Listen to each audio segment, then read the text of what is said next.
Hello again, it's Lock Noob, and we have another Portuguese lock. Doing a small series on locks that I have got from Portugal. People getting them while they've been on holiday there, or vice versa. A couple of years back, I've just been saving them up.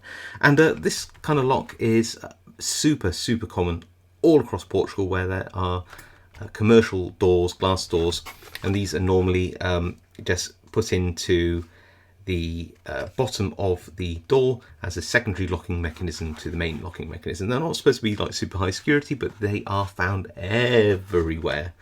I've not opened this up, so let's have a look. Oh, it's got a little cross at the back to open it up from. You can see that it's all in Portuguese. Global Lock Portugal. There you go. Let's get in there. How do do you know what? It just might be easier to get a box cutter or something and just run it alongside, might it? Then mess around with the cardboard.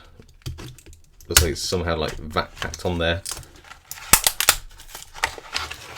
Run that around. There we go. Right. Let's get this out. Get the keys. Don't need the strike plate. Wow, that's so noisy. Sorry.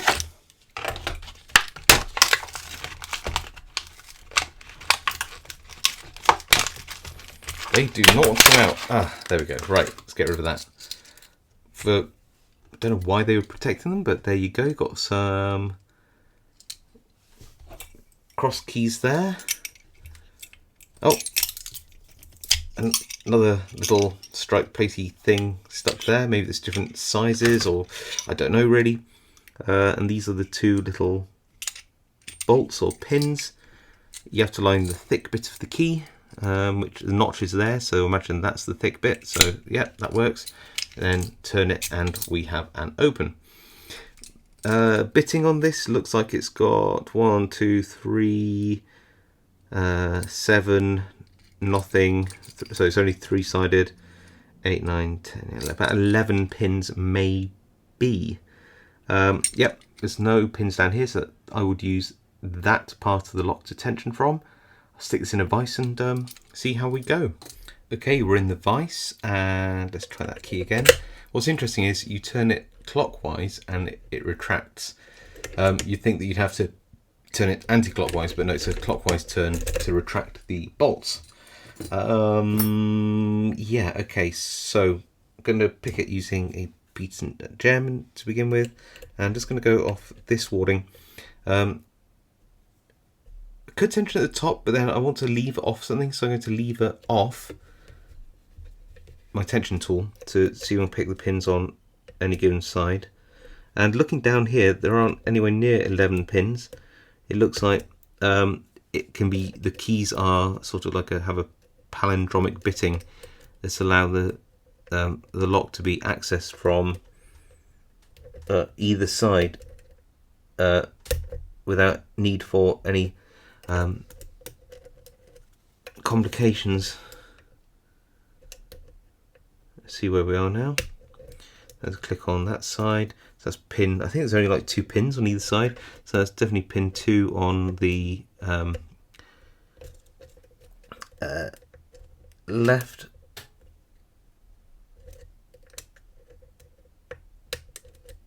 Just trying to see who's holding us back now. Pin 2 in the middle. All seems okay. Let's have a look on the. That's just tapping pin 2 again in the middle. Oh, that moved, so that was pin 1 on the left. So they are at least binding in turn. So I'm just going to stroke the tips now.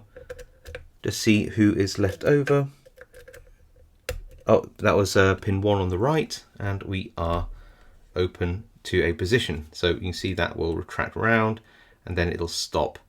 And what will happen is that the pin chambers will fall into the next pin chambers along, and the next pin chambers along, then the next pin chambers along, meaning you have to pick this multiple times. So how do we speed that up?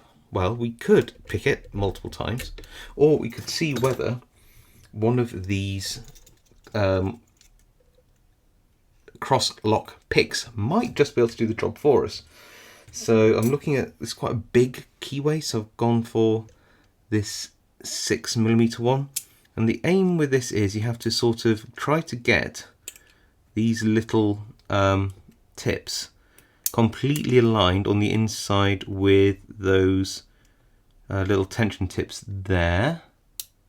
They like to fall to one side, but that isn't good enough. You need to get them completely centered like this, or as much as you can, like that. Then we want to insert that into the keyway like this and push in if we can. This can be a bit fiddly to get all the tips in nicely, but once you're in, then it can be quite a good technique. So sorry, just trying to align them all. Honestly, getting the tips in is one of the hardest bits. Got it. Right, then you apply a little bit of tension like that, and you gently scrape, and look, already that's one. So you can do it again. Oh, it's just jumped out, but well, we can get that tip back in again, and see if we can do a full-on lock with this. Bit fiddly. It'd be a lot easier if it was in situ, truthfully. There we go.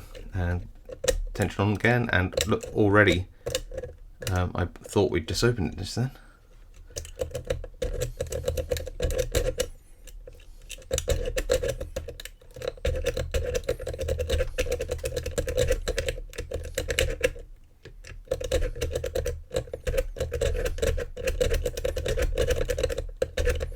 If it doesn't work, oddly enough, what you can do is you can withdraw it, turn it around a quarter of a turn, and give it another go at a slightly different turn. Sometimes the springiness of the pick tips can be such that it doesn't quite work out equally on each side. So there we go.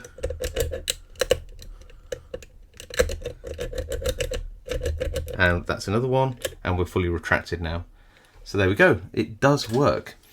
That wasn't the prettiest demonstration, but it just shows that, you know, there is a quick way to do this, and I think you can lock it back up the same way. You just need to, again, sort of inject the tips in if you can. There we go. Put the tension on, wiggle it back and forth, and we've got one open. Come on, can we do this quicker now this time? And two. There we go. That was much quicker with a bit of practice, wasn't it? Perfect. Right, let's see if we can open this up and see what's going on the inside. See if we can see something at least.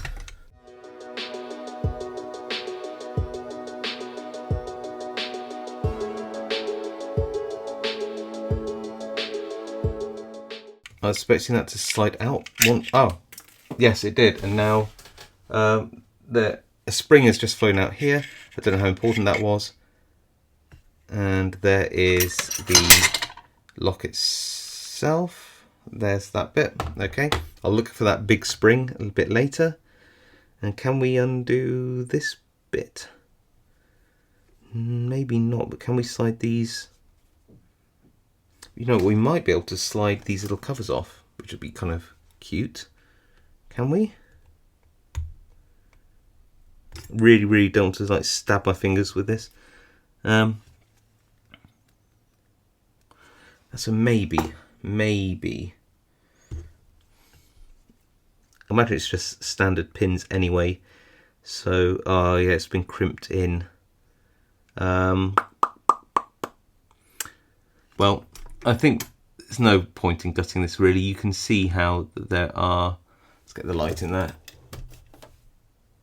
only a couple of pins on each side. So it looks like two on the middle, two on the right, two on the side, and that works so that you can use the key, if I'll find the key, from both sides. So the bitting is mirrored. Look, there. It's all mirrored so that whichever way you put this into the lock, that side or that side, it will work. There you go. So yeah, a bit disappointing, but there you go. Now I've got to go hunt for the spring and put it back together. Thanks for watching. I'll see you all next time.